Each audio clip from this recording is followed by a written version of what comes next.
Dolores Cannon with the Metaphysical Hour.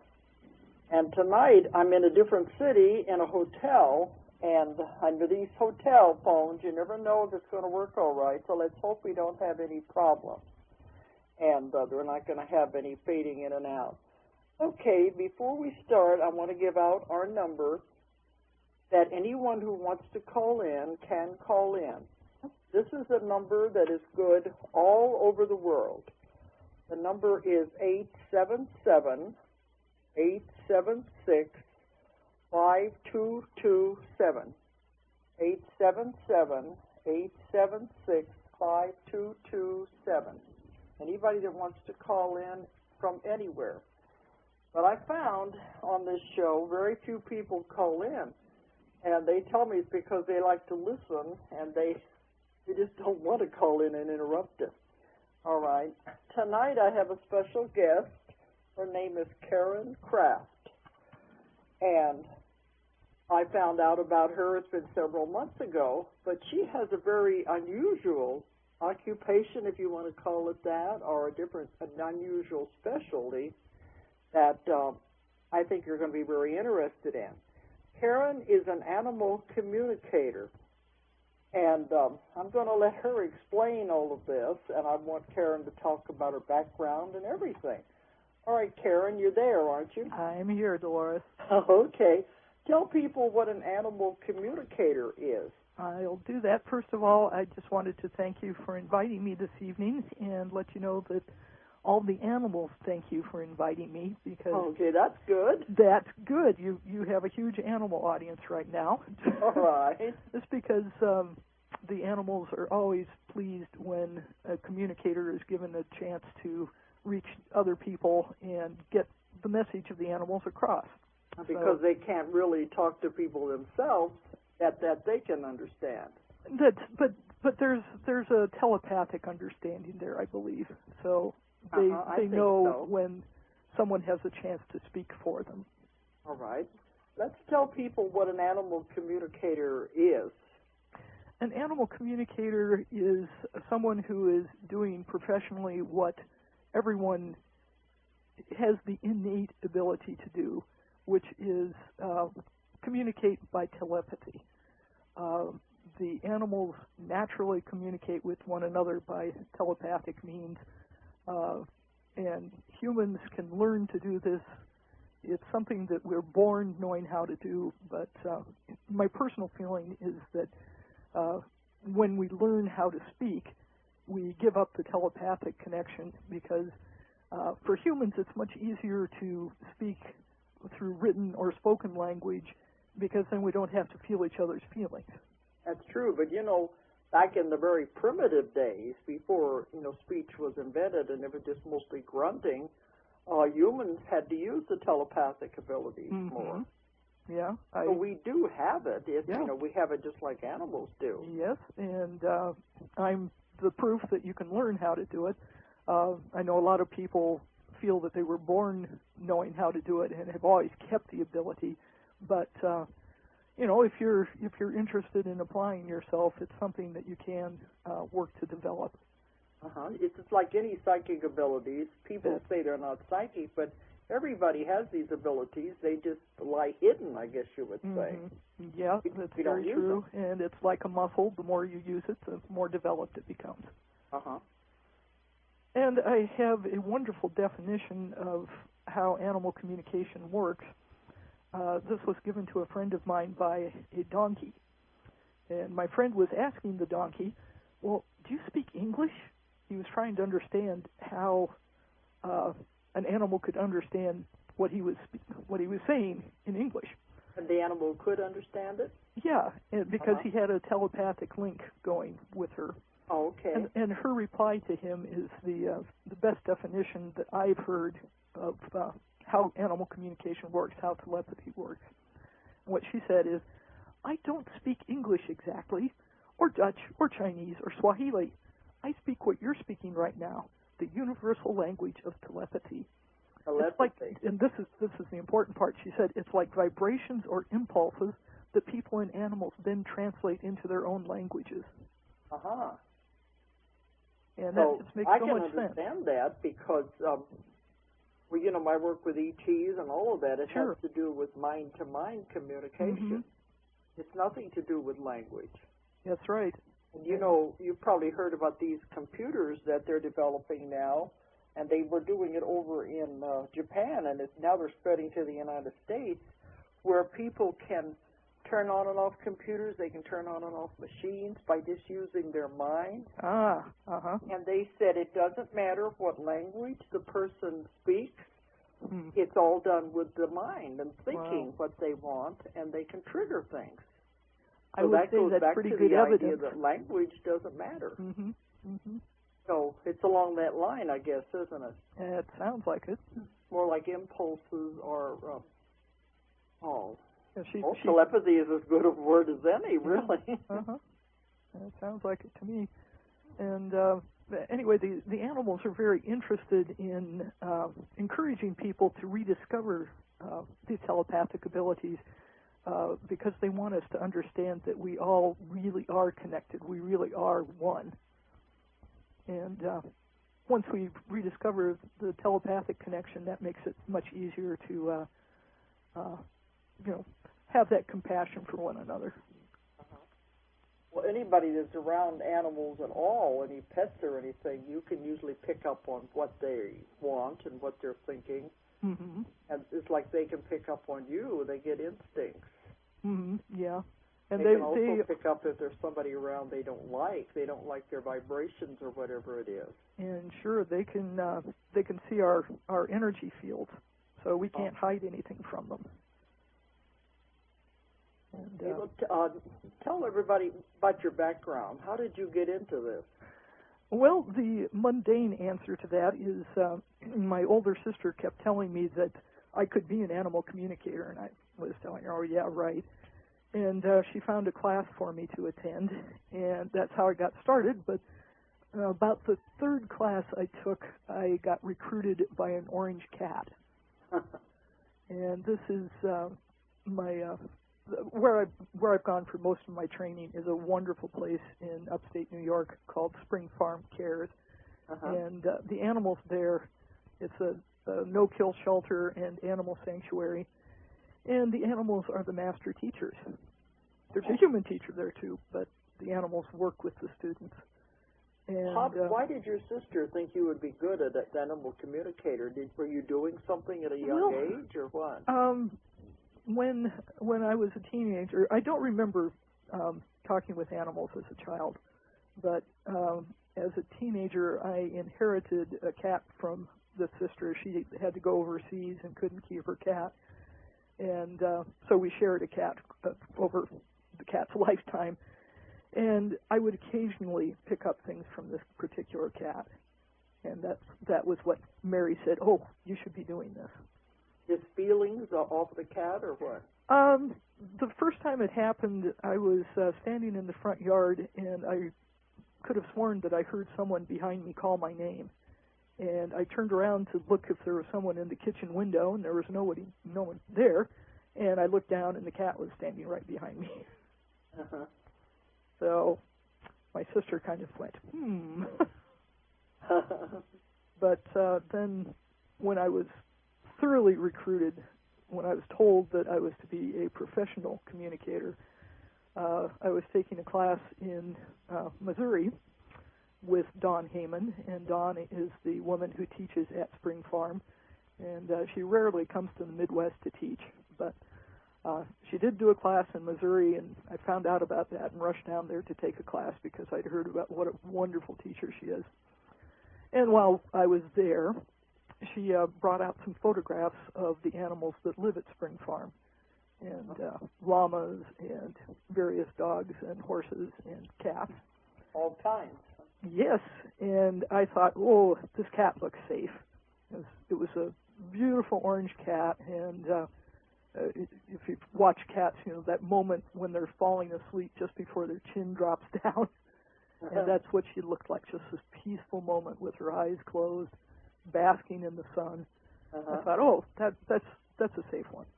So I picked her picture, and her name was Sonia Pia, And I sat there trying to listen to what Dawn was telling us, and I was having trouble hearing Dawn because it felt as if I had a cat walking back and forth in front of me.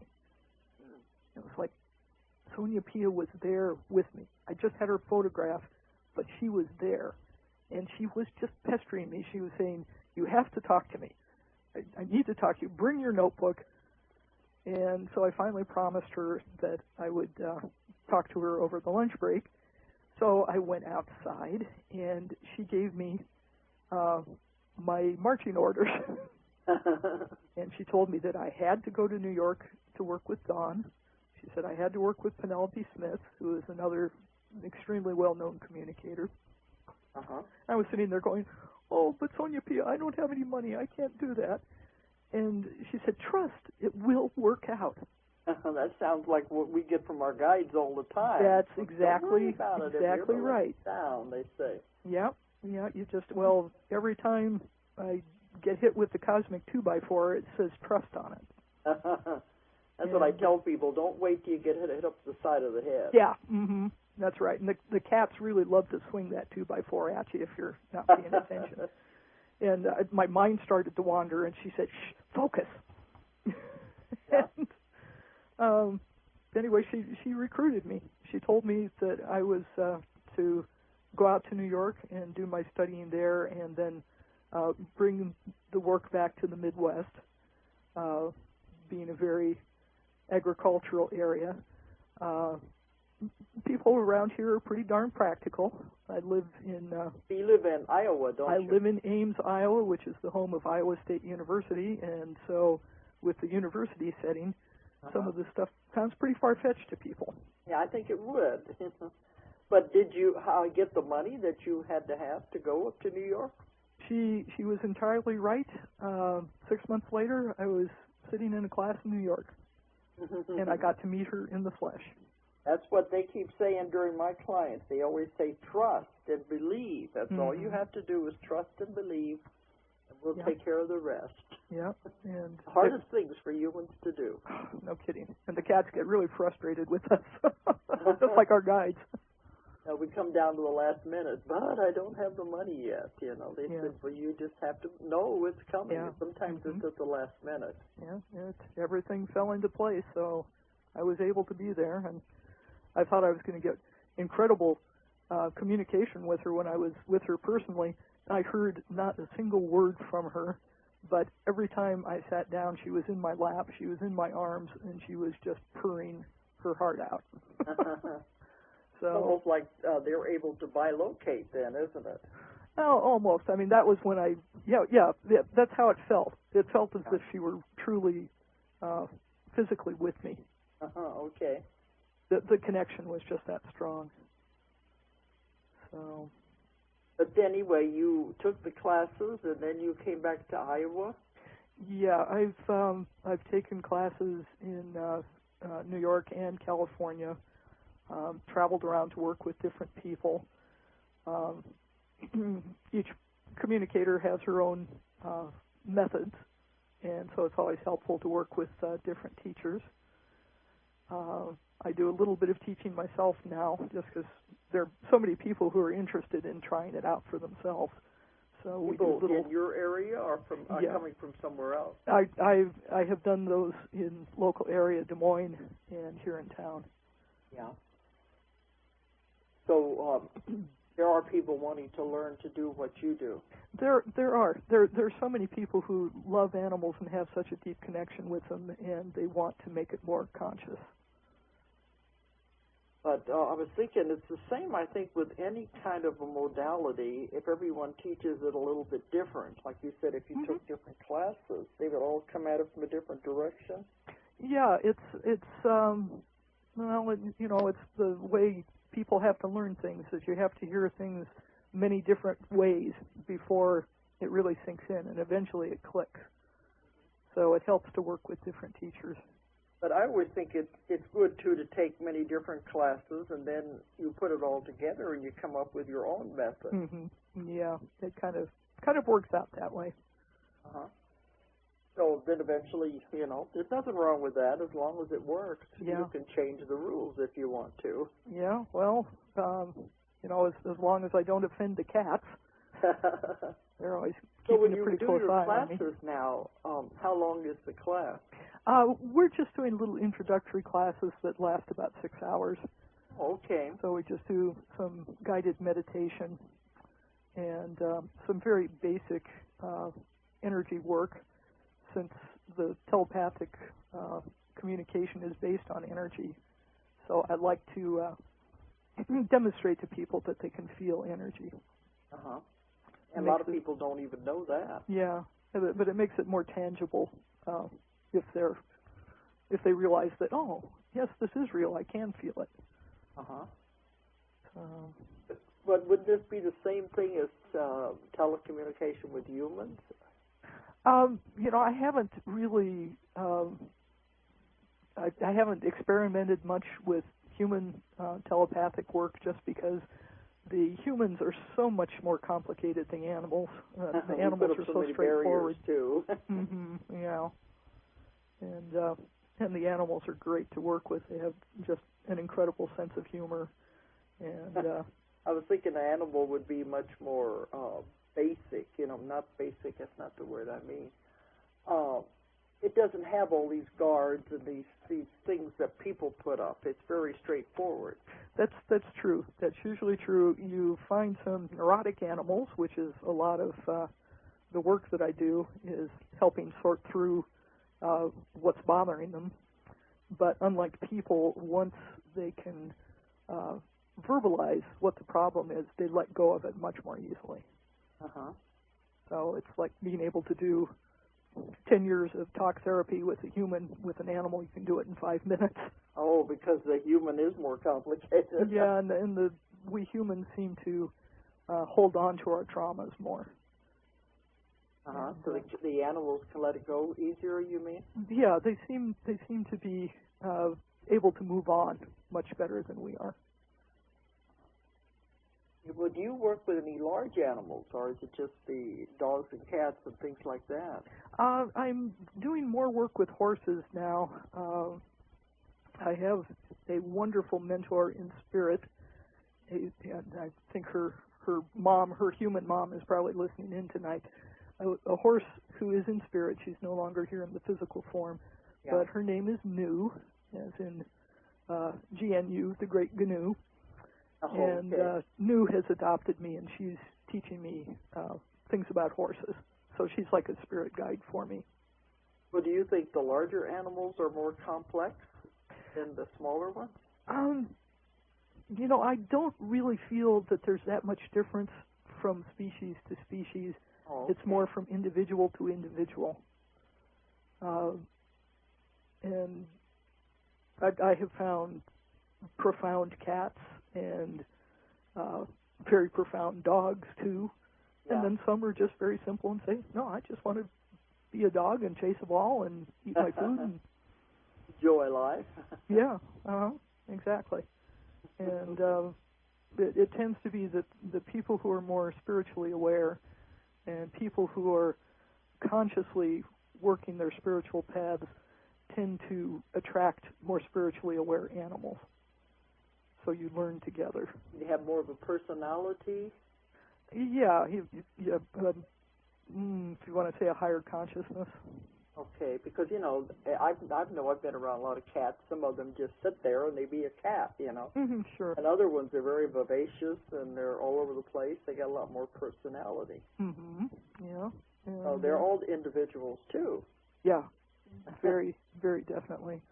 And I'm extremely fortunate right now that the cat who lives with me is quite a philosopher, and he is waiting more or less patiently for me to get off my butt and start writing a book with him. Oh. So he's been, when he can get me to sit down at the computer and actually get something done, and then he dictates information to me. Uh-huh. Well, what do you mean by a philosopher? Does this just come into your mind when you're around him, this information, or what? Yes, he's. It's like living with a spirit guide. Okay. Having a spirit guide with you in flesh, and he tells me that in the past he has been a spirit guide for me, but now he's here incarnate. Okay. He can be quite a taskmaster. I was sitting back when I had my day job before I went full-time as an animal communicator.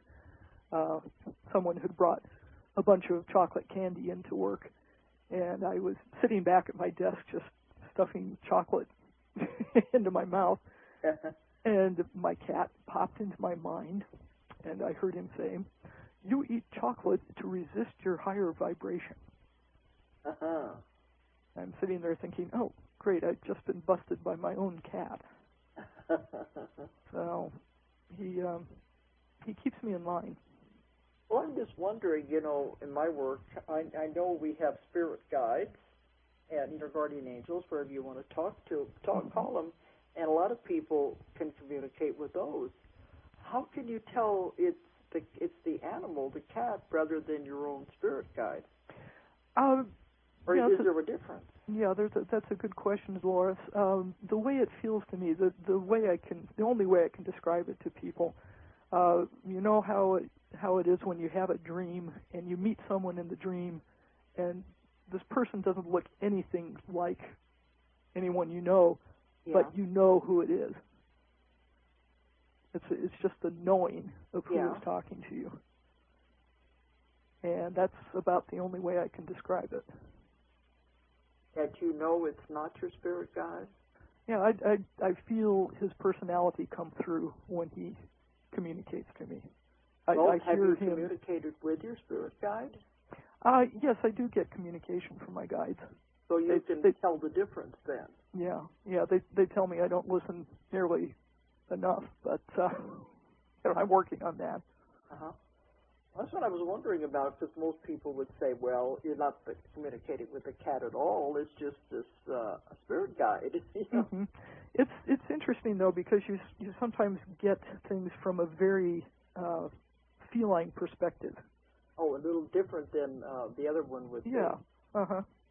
I just think it's interesting. Yeah, since he is incarnate, he has a There's slightly another different woman thing. that I know, who I've met through my work, who does communicate with horses, and she has a ranch in Texas, and this is almost her full-time job, I guess you would say now, because she gets as many as I don't know how many calls during the day. It's usually from the ranchers. Sure. And they want to know about their horses, and they want, Mm-hmm. something's wrong with their horses, and she can communicate. She does a lot on the phone too. Mm-hmm. But she communicates with the horse, and the horse tells her what's the matter with it, so the owner can take it to the vet and tell it what's wrong. That's right. And he got like she said, sometimes one rancher will get on the phone. He wants her to do as many as 25 horses, one after the other. Yeah.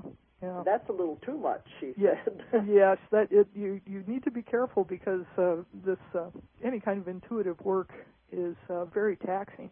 Yeah, she said that's too much, and she finally told him, I can't do that many at one time. Mm-hmm. Yeah. I guess they want her to go through the whole herd. Sure. Sure. No, they have to pick the ones that are most in need.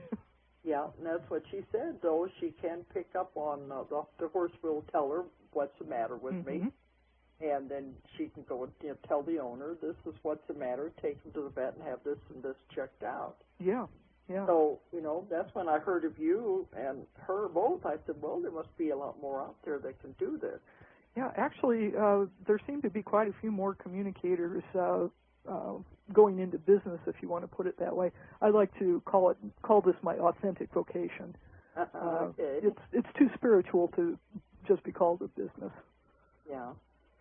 But I think this is different than the horse whisperer, isn't it? As far as I understand, the horse whisperer, he is working, Monty Roberts is working from the instinctive perspective and behavioral aspects of horses instead of telepathic. Now, personally, I think he's doing telepathic stuff, and maybe he doesn't pick up on it.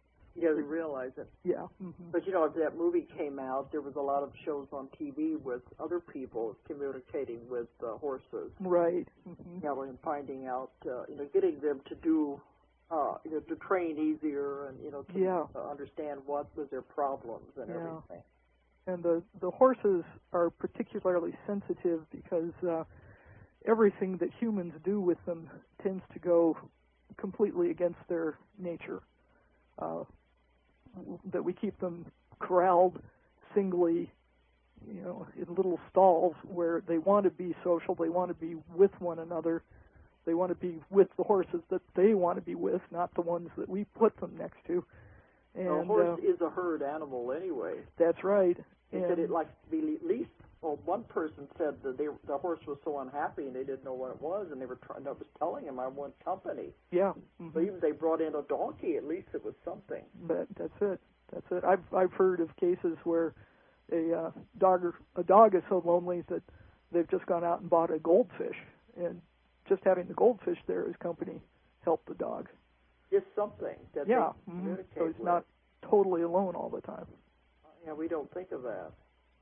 Yeah, and that's a lot of what I do is just helping people understand things from the animal's perspective.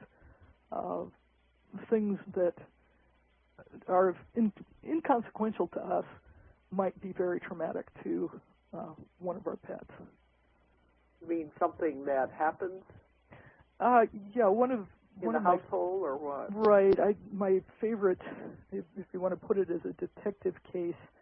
I wanted you to get into some of your cases. Okay. Okay, go ahead. Yeah, as I was asked to speak to a dog who, as she got older, she was getting more and more, almost neurotic. She was very anxiety-ridden. And what was happening is she would have a panic attack anytime the cell phone would ring, or they said even if her family was watching a basketball game on television and the buzzer would sound, the poor dog would just freeze and start to quiver. Uh-huh. And they were trying to figure out why she was reacting to sound. She didn't react to the voices or anything? No, it was just certain noise, certain noises, and the noises that were meaningless to the humans, but it would upset the dog. And her veterinarian figured that it was something that had happened to her in her puppyhood. Yeah. He was sitting in on the consultation, as he had requested that I talk with these people. And I think he was curious how I work, so he wanted to sit in. It'd be very valuable for a veterinarian to know. Well, it was a valuable experience for me as well, because this man is a holistic vet and works a lot with acupuncture and the energy systems. Yeah. And he and I both felt the same thing from this dog. Oh, okay. That she was just kind of hunched up sometimes, and her people thought maybe she had pain in her hips. And to me, it felt it felt like an anxiety attack, where as a human you just kind of grab your stomach and curl up in a ball. Yeah. Mm-hmm. That's how it felt with this dog, just kind of a clenching feeling in the belly. And the veterinarian, when I said that, he confirmed that she had blockages in, I'm not sure now, I think he said it was the kidney meridian, which would feel like a clenching in the gut. So we corroborated what each other had gotten, so that felt good. Well, did he use acupuncture on the animal then? Yes, he had been doing acupuncture with her to try to ease her anxiety attacks. Uh-huh. And then I think he was just kind of curious to see if I could come up with the reason that these attacks were happening, just because he felt that it was something that had happened when the dog was a puppy. Yeah. And the humans couldn't figure anything out.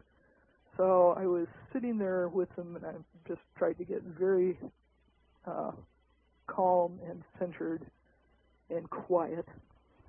And I started hearing, it was as if I were listening to the soundtrack of a movie. I didn't see any pictures, but I was hearing sounds. And what I heard was people running and dogs barking and just this constant alarm going off. And I interpret it as a fire alarm. And but it sounded to me like it was an emergency in a dog shelter or something. So I asked them if she'd come from the pound, and they said, "Oh, no, she came to us from a breeder as a puppy." Yeah. I finally just said, okay, what I'm hearing is something that sounds like a fire alarm, and all sorts of panic and just noise going on. And the couple looked at each other, and then the woman said, "Oh, well, could it be a security alarm?" And I said, "Well, I don't know. It sounds like some sort of alarm, fire alarm, something." And then she said, "Well, there was a time that we were out to dinner, and our security alarm went off. It was a false alarm, but the police came, and they were pounding on the door, and the dogs were barking. And the veterinarian perked up, and he said, 'How old was she?' And they said, 'Oh, she was just a puppy.' And he went, 'Oh, that's it.' So to them, this is my perfect example, because to the people, it was a false alarm. It meant nothing. But to this dog, it was, 'Oh, something's wrong. I'm supposed to do something. What am I supposed to do?' And she was picking up the emotions of the other dogs. Yeah. Well, yes, and the matter. And she was she's the dog that takes care of her family, and so she felt responsible that she was supposed to do something, and she didn't know what to do. And every time she would hear something that sounded like that alarm, it would bring that panic back. Yeah, like I'm supposed to do something, and what am I supposed to do? That's it. That's exactly it. And the good news is that I was able to just talk to her and explain to her that when she hears these noises, she doesn't need to do anything, that people know how to handle it. She can just leave that to her human family, and that's not her job. So that eased her anxieties. Okay, that is something for humans to take care of. Yes, exactly. Okay, but I know you probably got a lot of other cases like that too, though. But it shows both of them. I think it's good to have verification like that. Yeah, and sometimes you don't get immediate verification, and it's kind of frustrating, and I don't always hear back from people. So. That's the same way. I never hear back sometimes too. But we do the best we can and hope we've done something. But I think you would hear it back if it hadn't worked, if something else was the matter. I keep telling myself that. Well, they would have called back if that didn't. Yeah, but occasionally I'll have someone say, so-and-so referred me to you because you told her to do this, and it worked. And I'm like, okay. But I know that people use acupuncture on people, but I've heard of them doing some on animals. But that's interesting that the veterinarian is doing that. Yeah. There are some veterinary acupuncturists. There are not that many in the Midwest yet, but hopefully more people will be looking into that. Well, I haven't heard of too many that are doing it on animals. Okay, but also in your, the part about your work, you talked about grief counseling. That you do work with grieving? Or is that grief counseling, or what is that? What it is? Is that animals or humans that you're working with? Well, it's a little of both, actually. Okay, explain what that is. Okay, this is probably, I would say, it's the most rewarding work that I do, is helping people reconnect with animals that have passed. The ones that have died, you mean? Well, that's we call right. died. Those that have crossed over. They're grieving over the loss of a pet? Yes. Okay. And many times it just helps people to know that the animal has not left. It's just left its body, but is still there in spirit. Yeah. And the most rewarding thing for me is if someone phones me and this person is in tears, and by the time we finish the conversation, the person is laughing. So that's a wonderful feeling, and that's the gift of the animals, that they can reassure their people that all I'm doing is reconnecting them. Because this is, you know, I get people ask me all kinds of questions, and I know the answer to this one, but they're always saying that animals don't have souls, that, you know, not like humans do. They don't have a spirit, they don't have a soul. What do you tell people when they say that? Because, you know, I know different. Yeah. Well, I try to avoid getting into spiritual arguments with people, but sometimes it just happens because they can't understand what we do, and so they have to bring it around to their way of understanding, I guess, you know. And all I can say is that I absolutely 100% trust that our animals have spirits, and they survive, and can wait for us on the other side. Which brings up an interesting... Some people have asked me, will my animal be there when I cross over? You know, will I find it again? This is something that's been much on my mind this year, Dolores, because I've lost... 2 of our dogs have left us this year. And so I've been thinking a lot about the whole death process and how the animals fit into this. And I absolutely trust that our animals are waiting for us on the other side. But I was wondering how this can be reconciled with the concept of reincarnation, which I also trust. Yeah. And I asked my cat, and I should tell the you philosopher. What did the philosopher say? Yes, the philosopher. The philosopher's name is Connery, and yes, he is named after Sean. He's a very handsome cat. So, Mr. Connery, I asked Connery to explain how do you reconcile the concept of the rainbow bridge, where our animals wait for us, with the animals reincarnating. And he said, what waits for you on the other side is an energetic imprint of the animal in that lifetime. As you knew it. Yes, as you knew him. And it's like all the love that you shared with that animal is imprinted. And he described it as being like a hologram, but he said hologram is not the right word. He said you humans don't have a word for it. Because it's not like something it's static. It's something you can interact with. Yeah, he says hologram implies that it's not real. Yeah. And he said it absolutely is real. So it's just something. You can't interact with the real hologram. Yeah, yeah, and it's an energetic imprint, and we humans don't have any comprehension of that when we're here in physical form. Our little 3D selves don't comprehend this. A lot we don't comprehend. Oh, indeed. Well, then, how did he explain, if that's the imprint, how did he explain the reincarnation part? Then he says that the imprint is always there waiting for us to greet us when we pass, but the animal's soul is then free to reincarnate. That's what I found, is that they do reincarnate, and that we have all been animals also. Yeah, I have gotten into some interesting discussions with people about this. They say, oh, well, animals don't become people and vice versa, and occasionally... What's that? Hello? You there? Hello? Hello? Hi, are you taking call-ins tonight? Hello? Absolutely. Okay, I was just calling to talk to the pet lady. Mm-hmm. Oh, you're on. Okay, now I see. We've got a... Yeah, we have a caller. It doesn't happen often, so I didn't know what it was. Okay, you want to talk to Karen? If possible.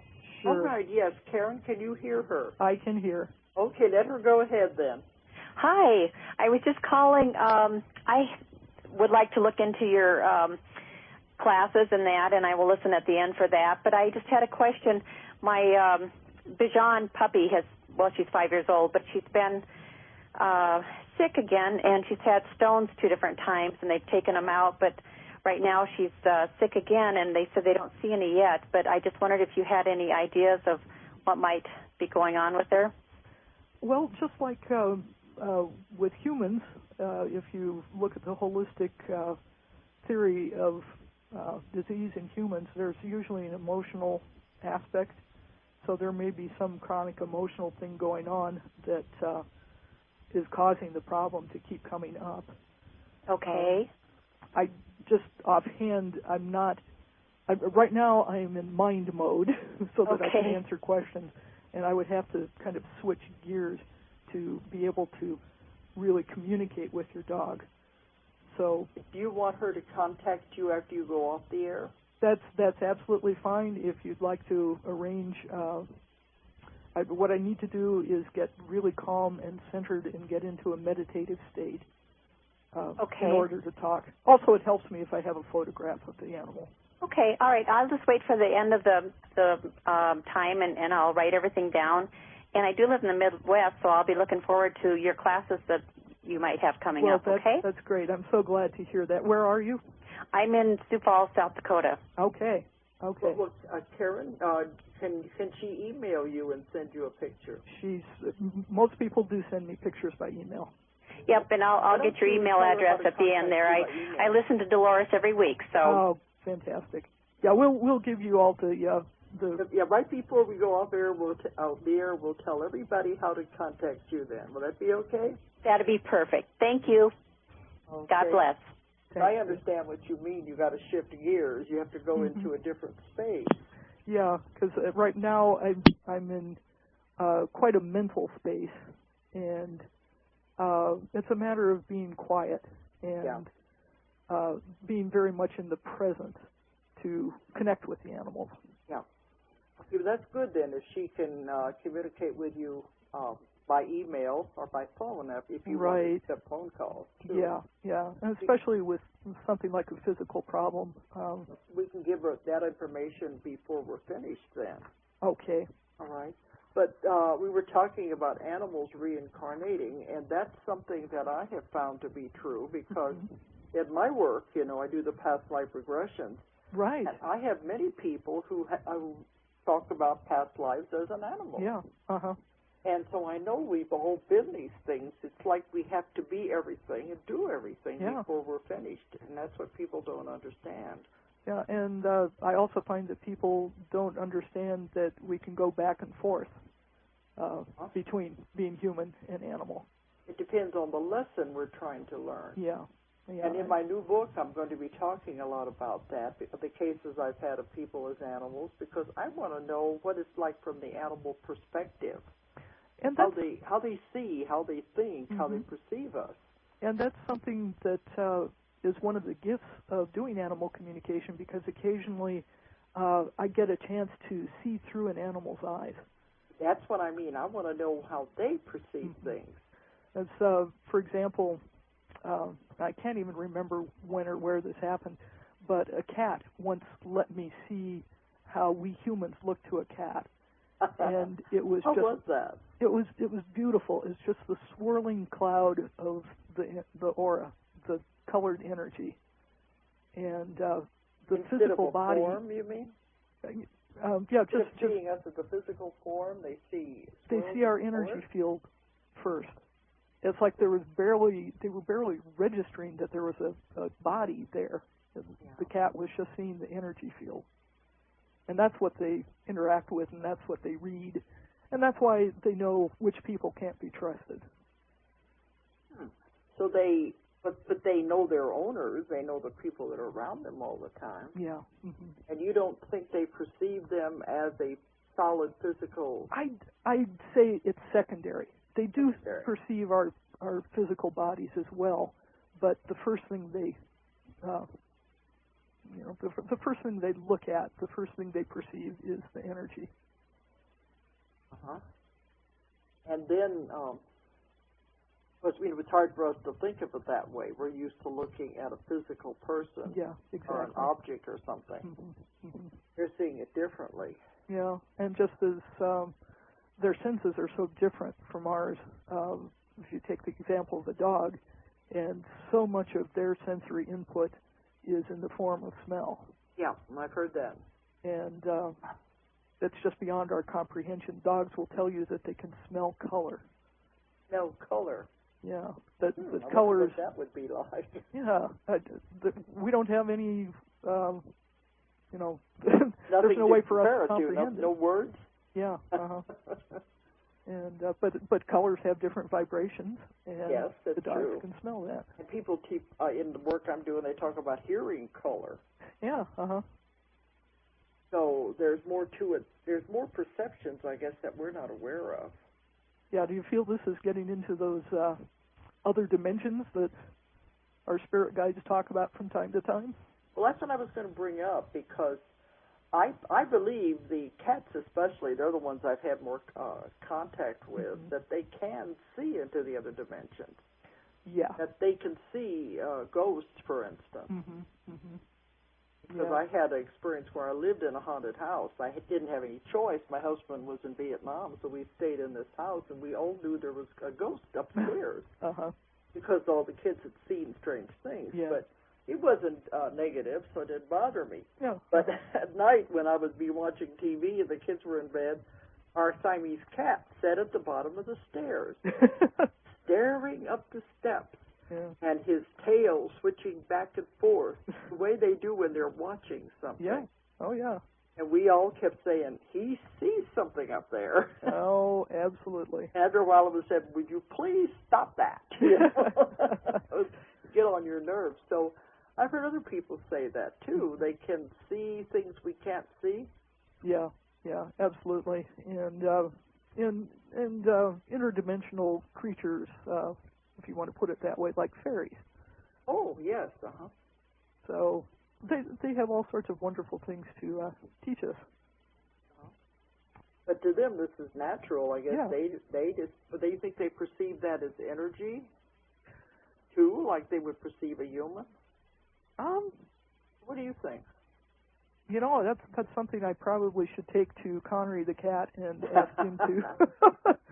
Say, how do you perceive these interdimensional things? Yeah, absolutely. And I should tell you, one of Connery is always making me laugh. And one of the things that irritates the heck out of him is we have a tank full of goldfish, and my husband greets the goldfish when he comes home, and he talks to them and tickles them through the glass, and the cat is sitting there going, please, they are cat food. Cat food. Yeah, and one day I was teasing pay attention to me. Yeah, that was exactly it. It's, please, you can hug me, you can pet me. It's Forget kind of about jealous, the fish. I think. And he was sitting there on the table next to the fish tank, and I decided to tease him, so I went up to the fish and started petting them through the glass, and I looked at Connery and I said, see, aren't they sweet? And he looked me right in the eye, which does not happen often in communication. You don't usually get eye to eye. Yeah. But this time he looked me right in the eye, and I heard him say, I should think they'd be more salty than sweet. A very subtle sense of humor. Yes, he has a very dry. Yes, and very literal. Yeah. Oh, but I think that's nice. We all think we can communicate with them. We know, they tell us when they're hungry. They tell us when they want to go outside, and things like that. But it's almost as though there is more to it if we open ourselves up to it. Yeah, and we're doing it all the time, and it's just a matter of kind of stopping and realizing what we're doing. And what Connery says is that half the battle with humans is getting them to pay attention. Yeah, we get so wound up in our own little world. Yeah, and we drive the animals crazy with our constant thinking, and they tune us out most of the time. Because they're picking up on our thoughts, you mean? Yeah. And our minds are too busy, I guess. That's exactly right. So they just tune us out. Yeah, Don't pay attention at all.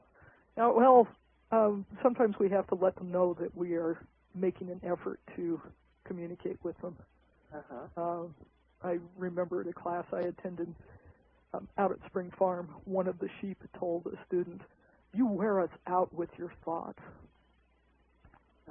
So okay.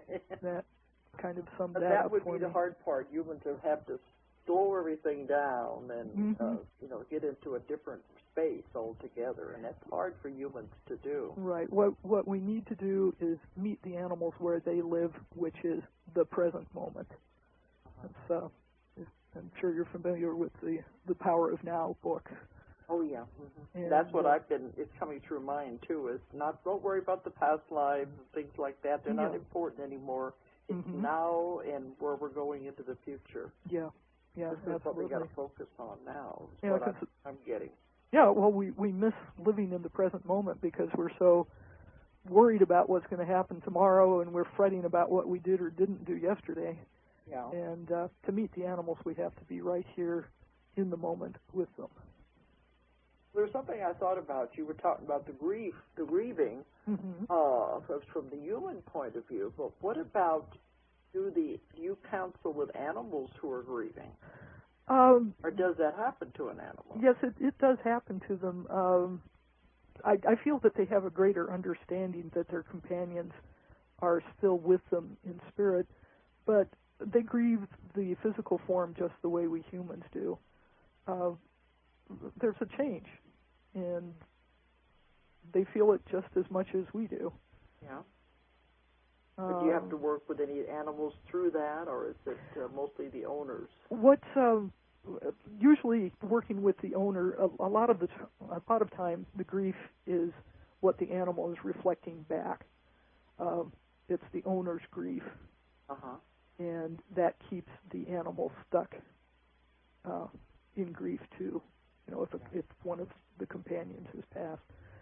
I also do some work with wonderful flower essences that are made by Sharon Callahan, an incredible, beautiful woman who lives at the foot of Mount Shasta. Oh. You would love her house, Dolores. You step out her back porch, and Mount Shasta is filling the sky. Oh. It's incredible. Are these like the Bach flower remedies? Yes, but they are made specifically for animals. Oh, okay. And her line of flower essences is called Anaflora. And what do you do with the essences? Which, in this case that you were talking about, there is a bereavement essence, and she calls it bereavement formula, and you put a few drops in the animal's water every time you change the water. Yeah. And you can also take it yourself, since obviously you're grieving as well. Yeah. What else can the essences be used for? Just about any emotional problem or physical problems that stem from emotional. What about behavior problems with animals? Yeah, the flower essences can be a tool to help animals through crises. Because, some animals, they take them to the obedience schools and everything, and it doesn't do any good. Yeah, Yeah. Have behavior problems.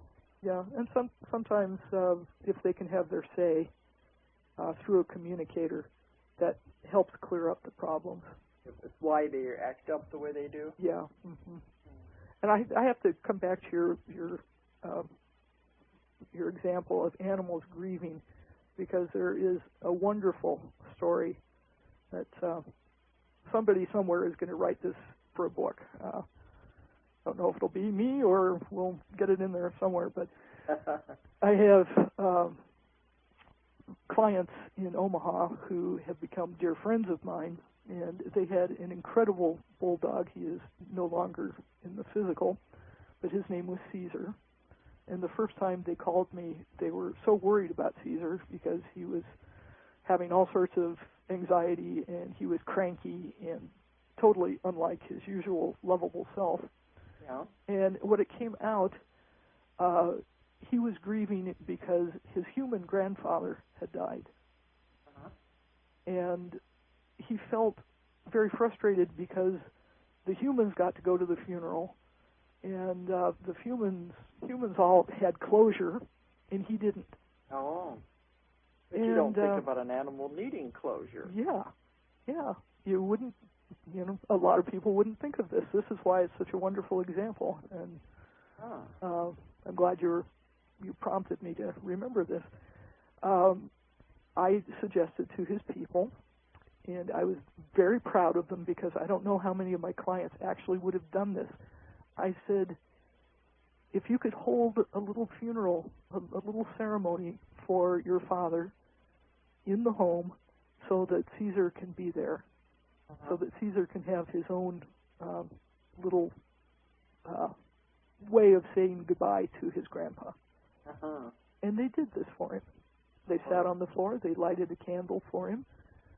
They had Grandpa's stuff on the floor, his clothing, his hats, and read poetry and talked about him with the dogs present. You think the dog understood? He understood at some level because what they told me is his behavior was very unusual because he grabbed one of the hats and shredded it. And he didn't normally do anything that destructive, but it was like he was getting all his frustration out. And then after that, he started to get back to his normal self. So to me, it was a very dramatic example of how animals need to grieve too. Well, I think this is very good. Maybe this makes people try to look at their animals a little differently. Yeah, I'm watching the clock because I'm supposed to stop about 5 minutes till. Okay. Because when in the future they're going to be putting commercials in right. for 5 minutes. But just tell people how they can reach you. They can find me through my website, which is www.animalshaman.com. That's animal, SHAMAN.com. And, Animal Shaman, SCHAMAN. No, it's just SHAMAN. That's all in one word. Yes, Animal Shaman. And my email is Karen@animalshaman.com. Okay. And they can reach you with that if they have any questions about Absolutely. animals or about the classes. I'd be happy to, if there's anything that I can try to explain or refer you to someone who can. Okay, and like you said, if somebody wants to send you a photograph over by the email, maybe you'll help you to concentrate and find the answers. That helps a lot. Would you rather them do this rather than call you? Either way, they can phone me. Let's see, I guess you need my phone number too. Okay, but just, listen only if you want people to call you. Well, it's on my website. And okay. So I guess everyone listening has web access, so you can find that on my website. Most people do. They'd have to get the program. That's right. Okay, so anyway, they check on your website, animalshaman.com, and they can get your phone number. That's right. And you're willing to help anybody that's having any questions about animals or any problems? Yeah, one problem that I don't specialize in is lost animals. I do refer to animals? I'm not very good with lost animals. I get so emotionally involved that I am useless. I pick up their frustrations or something. Yeah, just there's so much fear and emotion involved that I hope to work on that some in the future, but at this time I would refer people on. Okay, so that's one thing you don't work on. Not at this time. If anybody else has any problems or anything they want to discuss with you, you'd be willing to have them contact you. Absolutely. Let's hope they do. Okay, thank you so much, Dolores. Okay, because we've come to the end of time now. Thanks for being my guest tonight. Thank you. All right. Good night. Good night. If you enjoyed the show, check out more of our other videos and be sure to subscribe and click the like button. Thank you for listening to the Metaphysical Hour with Dolores Cannon.